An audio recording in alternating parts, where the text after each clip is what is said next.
Bienvenue dans ma deuxième vidéo Excel contre Google Sheet. Cette fois, on va parler de data visualisation et on va voir lequel des deux est le meilleur. Round 1. Première épreuve, on va un peu tester la bête en créant un graphique un peu complexe qui peut servir à la Saint-Valentin. J'ai des données ici pour mes deux axes, X et Y. Je vais les sélectionner. Je vais aller dans Insertion et je vais sélectionner Nuage de points.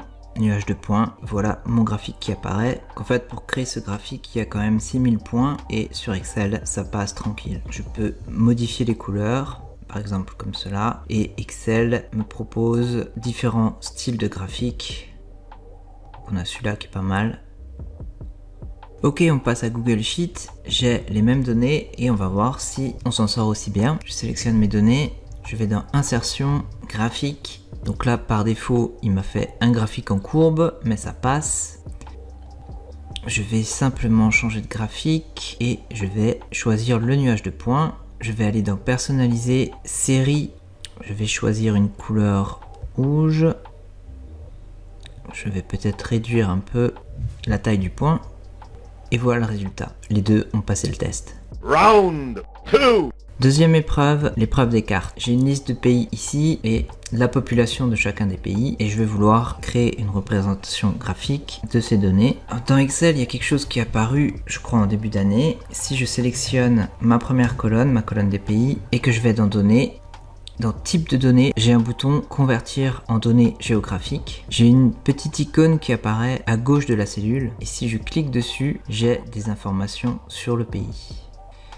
Donc ça peut servir éventuellement à enrichir mes données. Par exemple, si je clique sur ce petit bouton là, je peux ajouter des éléments sur le pays concerné. Donc par exemple, le taux de fertilité.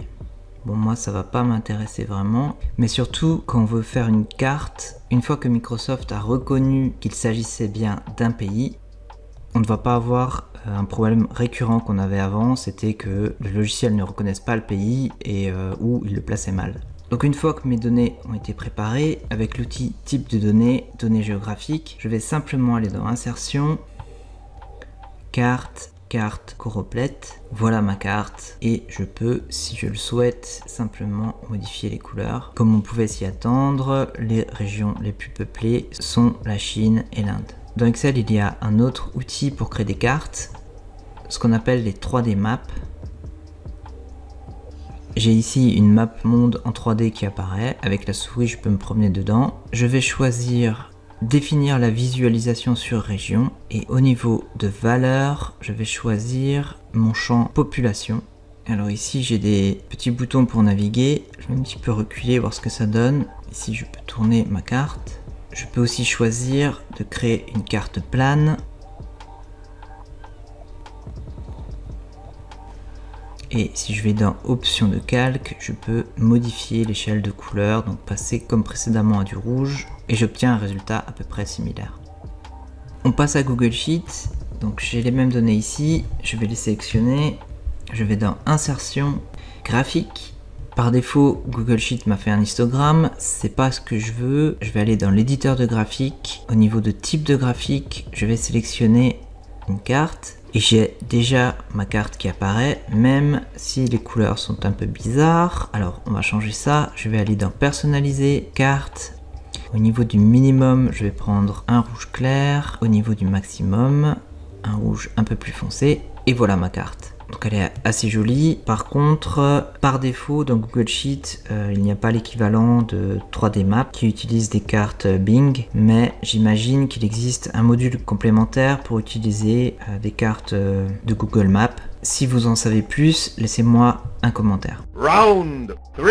Troisième épreuve du match, les graphiques statistiques. On va faire deux graphiques différents, un histogramme et ce qu'on appelle une boîte à moustaches. Alors on va commencer par le plus facile, enfin plus facile aujourd'hui parce que jusqu'en 2016, faire un histogramme même avec Excel, c'était un peu complexe. Mais depuis la version 2016, c'est devenu super facile. Je vais simplement sélectionner mes données qui sont ici. Je vais aller dans Insertion, et je vais simplement choisir l'histogramme. Voilà mon histogramme qui est déjà prêt. Alors la boîte à moustaches, En anglais, on appelle ça une box plot, c'est peut-être plus connu comme terme. Donc idem, je sélectionne une donnée dans ma table, je vais dans insertion et on l'a vu avant, ici dans histogramme, je vais choisir boîte à moustache. C'est un graphique qui est un petit peu moins connu, mais qui est très utilisé dans les études statistiques. Ici, j'ai mon premier quartile, mon troisième quartile, la médiane, la moyenne, la valeur maximum, la valeur minimum.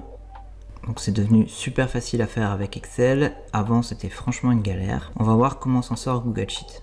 J'ai les mêmes données ici, je vais les sélectionner, insertion, graphique, donc je vais commencer par l'histogramme. Alors, il m'a fait un graphique en courbe, c'est pas vraiment ce que je veux un histogramme, et donc voilà le résultat. Donc ici, Google Sheet s'en sort honorablement.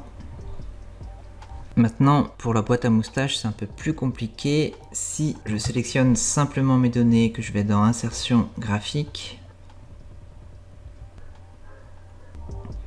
ici, j'ai quelque chose qui ressemble à une boîte à moustache, mais elle est appelée chandelier japonais. Et si je clique dessus, ça marche pas. Il faut créer 5 colonnes. Pour arriver à notre boîte à moustache, il va falloir qu'on réalise des calculs nous-mêmes. Donc le minimum de nos données. Le premier quartile. Le troisième.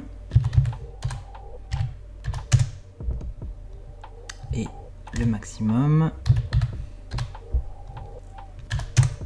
À partir de là, si je sélectionne mes données, je vais pouvoir créer alors ce qui est appelé dans Google Sheet un chandelier japonais. C'est un terme qu'on utilise en trading normalement. Et voilà mon graphique. Donc il est un peu moins beau quand même que ce qu'on avait sur Excel.